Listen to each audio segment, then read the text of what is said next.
네, 글로벌 이슈 플러스 들어왔습니다. 오늘 이 시간 가상화폐 시장 한번 점검해 보도록 하겠습니다. 테크엠 이수호 부사장 나오셨습니다. 안녕하십니까? 안녕하십니까? 네, 반갑습니다. 비트코인 가격이 일단 최근에 아무래도 중독 리스크에서 자유로울 수는 없었나 봅니다. 전체적인 자본시장이 좀 흔들리고 있는 상황이기 때문에 현재 가격 기준으로 104,500달러까지 내려왔는데 최근의 흐름 한번 간단하게 정리해 보고 시작할까요?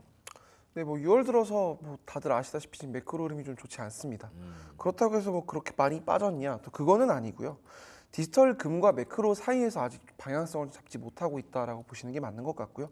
일단 해외 거래가 기준으로 104,000달러 선, 하나로는 1억 4,500만 원대. 사실 코인 시장에 직접 이렇게 투자하시지 않는 분들은 뭐야 크게 변화가 없네 라고 보시는 분들도 많을 것 같아요. 어찌 보면 정말 체력이 좀 탄탄해졌다라고 보는 게 맞는 것 같고, 좀 많이 빠질 것 같다, 분위기가 좀 좋지 않다 싶으면 또 스트래티지처럼 개별 기업이 비트코인을 많이 가져가려고 하는 전략을 띠고 있는 기업들이 계속 늘어나고 있기 때문에, 또 하나는 국가 단위로도 비트코인에 대해서 관심을 갖고 있는 일들이 좀 늘어나고 있습니다. 어찌됐든 안 좋은 뉴스들을 단기적으로 꺼주는 소방수들이 계속 등장하고 있다. 그래서 상대적으로 디지털 금과 매크로 사이에서 아직 방향을 잡지 못하고 있지만, 그래도 전통적인 주식들보다는 조금 나은 것 같다라고 볼 수 있을 것 같습니다. 그렇군요. 뭐 지금 쭉쭉 뻗어나가기를 기대하기는 어려운 상황이죠. 전 세계적으로 지금 불안감이 조금 확산되고 있는 그런 상황이기 때문에 비트코인 투자자들 역시 이에서 자유로울 수는 없었을 것 같습니다. 근데 말씀해 주신 것처럼 그런 악재를 좀 더 밑에서 받쳐줄 수 있는 호재들이 가상화폐 시장에 좀 더 많이 있는 것 같아요. 지금까지는 확실히 뭐 유가가 오른다고 가상화폐에 문제 생기는 건 아니잖아요. 그렇기 때문에 계속 스트래티지라든가 기업들이 이렇게 사주고 있는 그런 수급들로 인해서 오히려 바닥을 좀 더 탄탄하게 다지고 있는 비트코인이라고 봐야 될 것 같고요.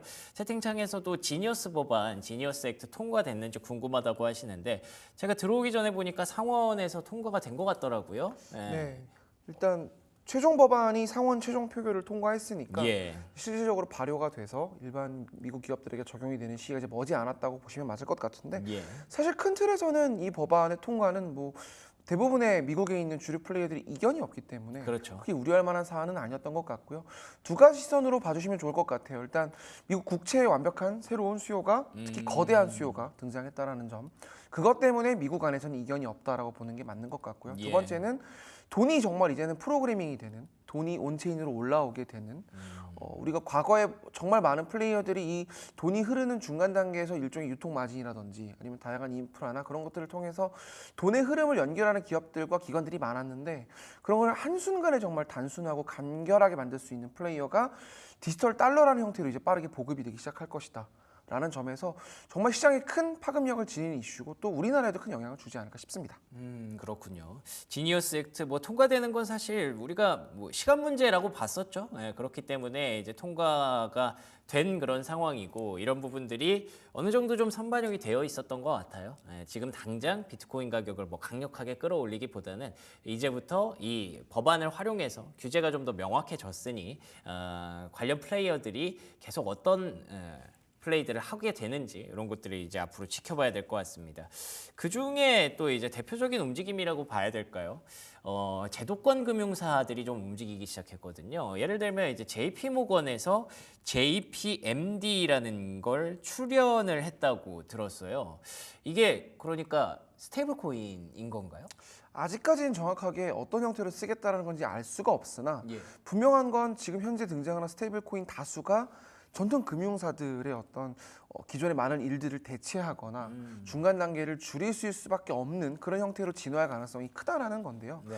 결국 전통 금융사들도 스테이블 코인을 쓰지 않으면 안 되는 상황이 되었고, 결국은 어떤 쪽에서 효율화를 이끌 것인지, 과연 누가 먼저 헤게모니를 내놓을 것인지의 싸움인데 모두가 내놓지 않으려 할 거기 때문에 결국 시장의 재편은 전통 금융사들 그리고 일부의 핀테크 또는 빅테크 기업들이 되지 않을까, 그렇게 보는 분들이 많은데, JP모건은 사실은 굉장히 긴 오랜 시간 동안 코인 시장에 대해서 좀 보수적으로, 그랬죠. 적극적으로 시장에 들어오지 않았던 플레이어 중에 하나였다고 보시면 될 것 같은데, 일단 코인 시장에 직접 들어오겠다는 의지를 이번에 이 상표 출원을 통해서 표명한 것이라고 볼 수 있고, 또 한편으로는 디지털 결제를 직접 JP모건이 꾀하거나, 또는 이 JP모건이 운영하고 있는 여러 금융상품의 블랙록처럼 온체인 기능을 도입을 한다든지 온체인을 상품화에 도입한다든지 좀 더 적극적이고 좀 진전된 블록체인 사용 사례들을 JP모건이 주도하지 않을까? 네.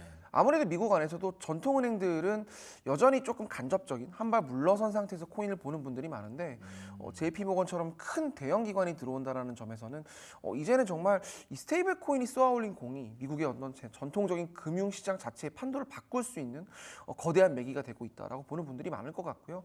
일단 우리나라에도 굉장히 많은 시사점을 줄 것 같아요. 지금 이제 우리나라도 스테이블 코인에 대해서 어제도 사실은 이제 국회에서 입법 관련된 이슈가 있었고 지난주에도 있었고 지금 여당 안에서도 결국 스테이블 코인을 통해서 일종의 돈풀기 또는 지금 성장이 정체된 우리나라 기업들의 어떤 새로운 성장 모멘텀을 만드는 데 있어서 이 블록체인과 코인을 쓰겠다는 의지가 분명하고 또 한편으로는 스테이블 코인이 결국 정책 효율성이라든지 결국 블록체인을 쓰게 되면 위변조의 위험도 없고 또는 돈을 우리가 쏘았을 때 어떻게 움직이는지 그 트래킹을 바로 정밀하게 할 수 있기 때문에 예. 결국은 정부 안에서도 이 스테이블 코인과 블록체인, 이 온체인의 효용은 모두가 다 체감하고 있는 상황이라서 저는 JP모건을 필두로 한 미국 전통금융사들도 결국은 똑같은 방식으로 진화할 수밖에 없고 약간 조금 첨언을 해보자면 이제는 미국 빅테크와 전통금융사, 핀테크 간에 정말 스테이블 코인을 둔 치열한 경쟁이 이루어질 것이다. 기업들이 직접 스테이블 코인을 발행하는 경우도 있겠지만 사실 그 과정에서 굉장히 많은 비용이 들어갈 것이고 또 많은 사람들이 체인에 몰리게 되면 이제 가스비, 수수료라든지 결국 비용 문제가 발생하는 거는 일반 결제 시스템이랑 거의 똑같거든요. 그런 거를 봤을 때는 스테이블 코인 간의 경쟁 그리고 기업들이 직접 스테이블 코인을 발행하거나 아니면 시중에 나와 있는 스테이블 코인을 적용해서 더 빠르게 시장에 올라타려고 하는 여러 가지 경쟁 사례들이 나오지 않을까 싶습니다. 그렇군요. 저도 그 생각이 들더라고요. 뭐 JP모건뿐만 아니라 요즘 뭐 아마존 얘기도 있고요, 월마트 얘기도 있고요. 실제 기업들이 스테이블 코인 시장에 좀 더 적극적으로 뛰어들려는 움직임이 나타나고 있는 것 같습니다. 그게 결국 뭐 지니어스 액트에서 연결이 되는 거죠. 스테이블 코인이 미국에게 왜 필요한 상황인지를 미국 내부적으로 많이 공감을 했기 때문에 이렇게 되면 많은 사람들이 진짜 활용을 할 수도 있겠구나, 혹은 쓰지 않더라도 지금 뭔가 투자해 볼 만한 가치는 있구나 정도의 상황으로 진행이 되고 있는 것 같고요. 그래서 기업들이 그걸 받고 있으니까 앞으로도 뭐 대한민국의 측면에서도 준비가 좀 필요할 것 같고요. 앞으로의 어떤 변화 과정에 이제 시작이 되었다 그러면 기업들 간의 경쟁이 좀 더 뭔가 나은 스테이블 코인을 남기게 하는 그런 상황으로 계속 진행이 되겠다 정도의 그림을 그려볼 수가 있을 것 같습니다. 그래서 그런지 트럼프 대통령 일가도 열심히 또 일을 하고 있는 그런 느낌이에요. 뭐 스테이블 코인을 발행한다기보다는 이번에는 비트코인과 이더리움 현물 ETF 출시를 한다고 하더라고요. 이거 어떻게 해석해야 될까요? 네, 일단 트럼프 대통령이 또는 그 일가의 어떤 비트코인 예찬론은 또 계속 이어져 왔던 이슈고 사실 대통령이 이렇게까지 또는 그 대통령 일가가 이렇게까지 여러 비판 속에서도 특정 자산을 이렇게 적극적으로 매수하는 사례가 있었는지 그러게요. 저도 사실은 대한민국 국민으로서 조금 어리둥절할 때가 있는데요. 일단 미국이라는 특수성을 좀 이해해야 될 것 같고 또 하나는 일단은 미국이라는 나라가 정말 또 자본주의의 어떤 첫 번째 어떤 대표적인 국가이기 때문에 그쵸. 이런 사례들이 좀 나오는 것 같은데 저는 계속 리스크 테이킹 측면에서 봐야 되는 지점 하나. 또 하나는 결국은 미국이 큰 그림을 그리고 있고 미국 정책의 코인이 정말 투기 대상이 아니라 또 하나의 정치적 산물 내지는 굉장히 중요한 어떤 정치 수단의 하나로 이미 자리매김했다라고 보시면 맞을 것 같아요. 일단 트럼프 미디어가 트럼프의 일가에서 주도하는 프로젝트인데 직접 굉장히 많은 자본을 유치를 해서 수십 달러 규모의 어떤 대규모 자본을 유치해서 이를 기반으로 비트코인과 이더리움을 직접 사서 현물 ETF 상품화를 꾀하겠다라는 이 발표를 했고 이거에 대한 이미 준비를 지금 하고 있는 것으로 보여져요. 이런 것을 보았을 때 정말 비트코인과 이 관련 코인 시장을 대놓고 키우겠다. 그리고 그 과실과 수혜를 우리 일가가 같이 누리겠다. 또 하나는 이거에 대한 명분으로 최근에 이제 미국에서 비트코인 큰 행사가 있었는데 비트코인을 사들인 이유에 대해서 트럼프 일가가 결국은 이제 차기 정부 또는 정권이 바뀌었을 때 우리가 겪게 될 금융적 리스크. 현재 지금 미국 안에서는 결국은 돈을 푸는 것들 또는 어떤 금융 정책의 상당 부분을 다수당을 지닌 또는 미국의 정권을 쥐고 있는 플레이어가 대부분을 결정할 수밖에 없는 그림이고 그 과정에서 정권을 잃었을 때 우리가 어떻게 대응해야 되는지에 대한 부분을 결국 웹3로 풀겠다라는 지점을 이미 여러 번 이야기를 했어요. 트럼프 아들이 직접 이런 얘기를 하면서 우리가 비트코인 웹3를 키우는 이유는 결국은 우리가 살아남기 위해서다. 금융시장도 결국은 정치를 따라가기 때문에 우리가 이렇게 하지 않으면 안 된다. 탈중앙이 우리도 일부 필요하다. 우리의 일가와 우리를 따르는 사람들의 생존을 위해서다라는 이야기를 계속하면서 이해상충 이슈가 분명히 존재함에도 계속 교묘하게 지금 물을 타면서 빠져나가는 모습을 보이고 있거든요. 그러니까 예. 밈코인 발행으로 시작을 했고 사실 그 전에는 NFT를 발행을 했습니다. 트럼프 일가가 지금 계속 여러 가지 방식으로 코인 시장에 문을 두드리고 있는데 재미난 거는 코인 시장에 나아가는 과정에서 여러 가지 플랫폼을 계속 쓰고 있다는 거예요. 이더리움을 쓰기도 하고 수이를 쓰기도 하고 이 미국에 나와 있는 여러 플랫폼들을 하나하나 다 활용을 하면서 지금 일정 수준의 알트코인을 직접 매수하는 경우도 있고요. 월드 리버티 프로젝트라고 해서 트럼프 일가가 주도하는 것으로 보여지는 디파이 프로젝트도 존재하고 있고 이제는 거기서 한 발 더 나아가서 현물 ETF까지 사겠다라는 건 결국 월가와 레거시 자본까지도 우리가 한번 문을 두드려 보겠다라는 측면에서 저는 굉장히 시사하는 바는 크다고 생각을 합니다. 이제 미국 정치에서 코인은 뗄래야 뗄 수 없는 수단이 됐고 이거는 정권이 바뀌어서 사실은 결국은 어떤 코인을 사느냐의 측면으로 봐야지 코인 전체가 부정될 만한 가능성은 좀 크지 않아 보인다. 그러기에는 너무 크게 자랐다라고 예. 말씀드릴 수 있을 것 같습니다. 예, 맞습니다. 아까 말씀하신 대로 뭐 금융과 정치가 계속 같이 갈 수밖에 없는 걸 우리는 지금까지 많이 봐왔습니다. 그래서 만약에 이렇게 집권당 혹은 대통령이 이 부분을 이렇게 밀게 되면 뭐 자연스럽게 많은 사람들의 관심이 가게 되고 기업들의 투자도 늘어나고 이렇게 돈의 흐름을 만드는 게 굉장히 정책적으로 중요한 부분이거든요. 그래서 트럼프 대통령 일가도 사실은 그럼에도 불구하고 정치권을 한번 빼앗겨 봤잖아요. 그렇기 때문에 본인들이 살기 위해서 이걸 계속 하고 있는 거다라는 말에도 뭐 어느 정도는 설득력이 좀 있는 것 같아서 좋은 쪽으로 우리가 계속 해석을 해야 되지 않을까 싶습니다.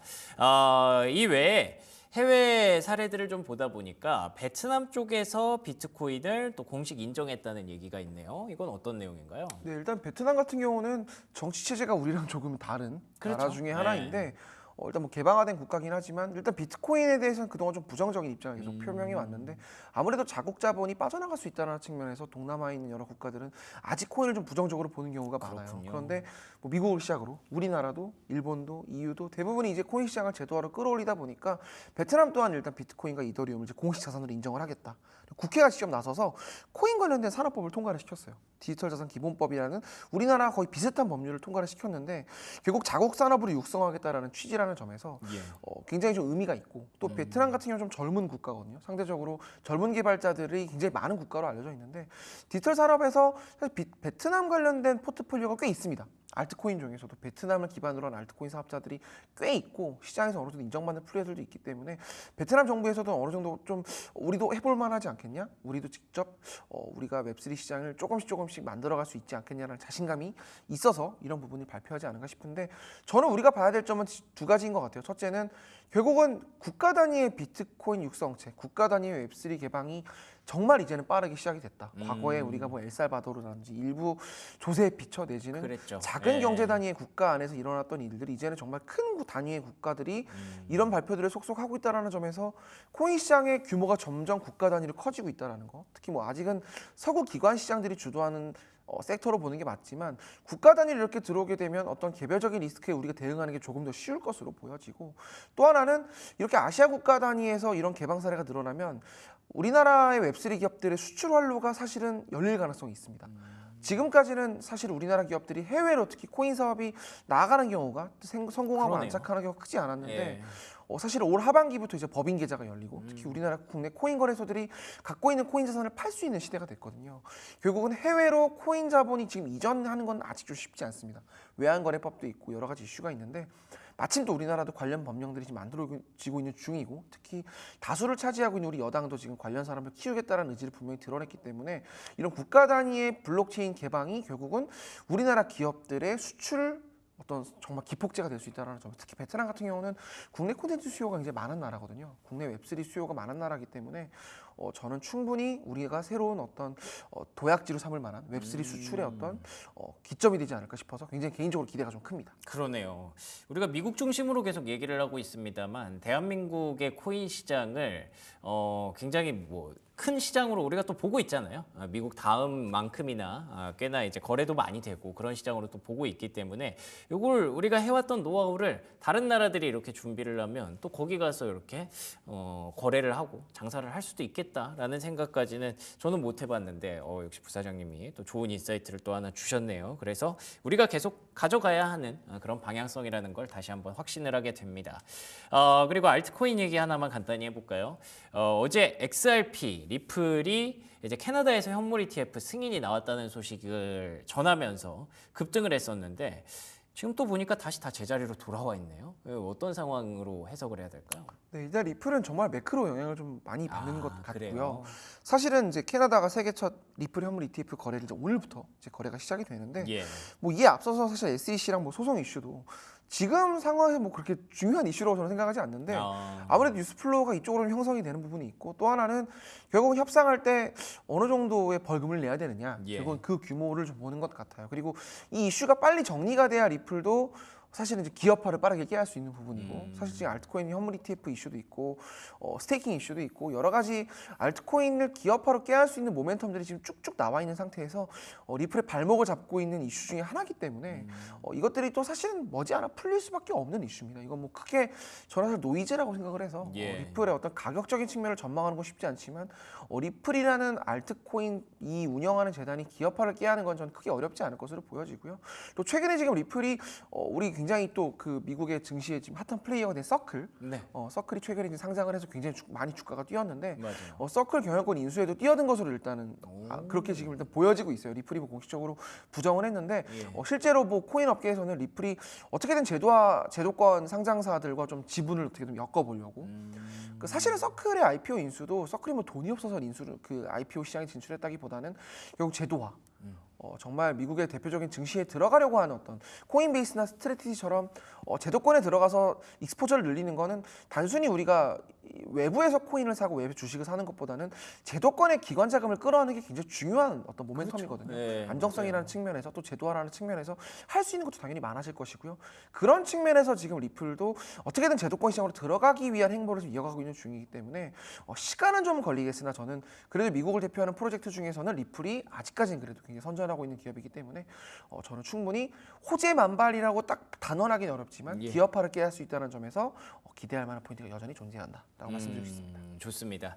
자, 이렇게 뭐 호재들도 있지만 아무래도 매크로에 대한 그러니까 중동 이슈 뭐 이런 부분들에 대한 불확실성이 지금은 조금 더 반영이 되고 있는 것 같은데 투자자분들에게 간단히 전략 한 번만 정리해 주시면 좋을 것 같아요.